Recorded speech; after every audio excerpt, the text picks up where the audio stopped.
All right, how's it going, folks? We are, in the last lecture, we were rolling into the home stretch, and this is the last chapter of the session. So, this is, as you can imagine, governing the ecological society. We've pretty much worked through everything else, so now how do we put things back together? Well, one of the main topics in this particular chapter, and one of the main topics as we move forward with building ecological coalitions and establishing an ecological movement, you really are going to have to marry up the bottom and the top if change is really going to take place. There has to be an interactiveness between the grassroots, the people driving it, with the shovels and rakes of government, economy, and technology. These social structures of daily life have to interact to build something that has the technical nuances of government building along with the local participatory support. This creates a dialogue between the top and the bottom. The dialogue from the local is more ideal. It's based on beliefs and values of the communities themselves, and then the dialogue at the top is material, or the structures of governance itself. If we really want to understand this, we need to take the position that democracy and bureaucracy go together. De Tocqueville, when he came from France to see what was going on in the United States, he talked about a worry of administrative despotism, wherein the government so hinders, restrains, innervates, stifles, and stultifies so much that in the end each nation is no more than a flock of timid and hardworking animals, and the government's as its shepherd. This was a warning from de Tocqueville about governance and about bureaucracy. Weber, on the other hand, saw the bureaucratic machine as necessary and, in many respects, the most efficient form of organization ever known to man. And when we think about democracy, we need to really think about the community and democracy and how they're established through habits of the heart.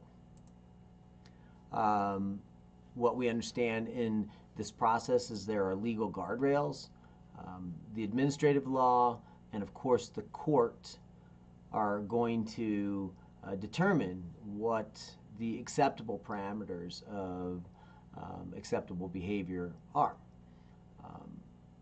There's a role for citizens in this since 1970 being the beginning of the environmental movement, Earth Day, or the culmination of the environmental movement with Earth Day, where every major federal environmental law contains a citizen suit provision to keep the government and private industry honest, at least retrospectively. So we understand this collusion between government and industry, and because of that, we're putting in provisions for participatory governance to respond back to that.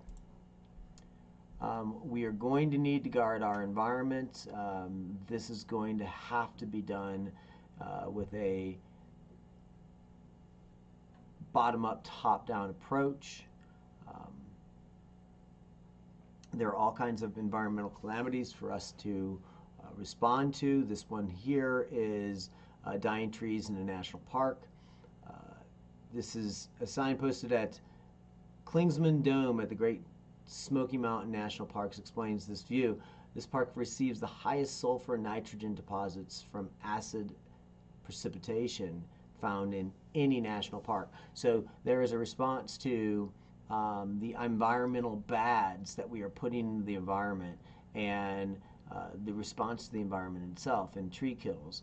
We're also seeing in Colorado pine beetle kills as climate As the climate changes, it becomes warmer um, in, let's say, for example, Colorado, and the warmer the winter is, the less pine beetles are killed, and they end up killing trees in the national forest, which in turn makes the national forest more prone to burn, and then we have to worry about forest fires. This dialogue at the bottom of the top is with local communities and civil society, representing more the ideal side of that dialogue, as I talked about earlier, and they contribute beliefs and values, and the structures of governance that we have been discussing represent more that material side. If the top doesn't engage with the bottom, there's a legitimization crisis. And if the bottom doesn't engage with the top, there's a resource problem. Both parties have a reason to work together here. The bottom-up approach is characterized in many situations by a citizens-based action to defend environmental rights. There's some problematic things to, or bottom-up approaches can be problematic. One, there's not one local community in the world, but many, so don't create a response that is for every community, because every community is different. Of course, pluralism complicates coordination. The more parties you bring into the way change happens, the slower it goes, the more difficult it is. It's difficult to draw boundaries. You don't really know who your stakeholders are. These processes may not be inclusive to all of the community. Of course, it's difficult to gather all the necessary resources of time, money, and people at the grassroots level. It's much easier to do that at the government stage. And grassroots groups often lack relevant expertise, political influence, and power. So they need the top to do some things for them. Of course, the top-down approach can offer the bottom many of the resources in reference to coordination, democracy, resources, expertise, and influence. The top may have financial resources and political influence to move the process quicker, and it can implement the change that turns environmental virtue into virtual environmentalism. The bottom with the top is the ideal. The top often finds that it needs the bottom as much as the bottom needs it. If it wants changes only from the top often lead to foot dragging on the part of the bottom. So if the bottom doesn't feel it's involved, they won't engage in the processes and utilize the new structures that were put in place by the top. Lack of involvement from the bottom can slow buy-in and implementation, as I talked about earlier, and it gives the risk of a legitimation crisis at the top.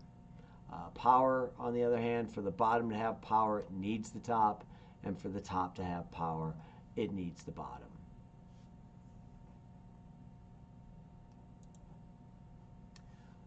The solution to this, of course, or one of the solutions to this, is participatory governance. We see governing the ecological society will always entail more than the work of government. It will require the work of citizens. This just makes it more efficient for government to deliver services if the local populations buy in. An example of this, of course, is supplying water to a Costa Rican village. By involving local people as equal partners and leaders in development projects, this ensures a sense of ownership. And if these people feel like they own it, they will have a sentimental connection and a commitment to the project, and that in turn carries that project on into the future.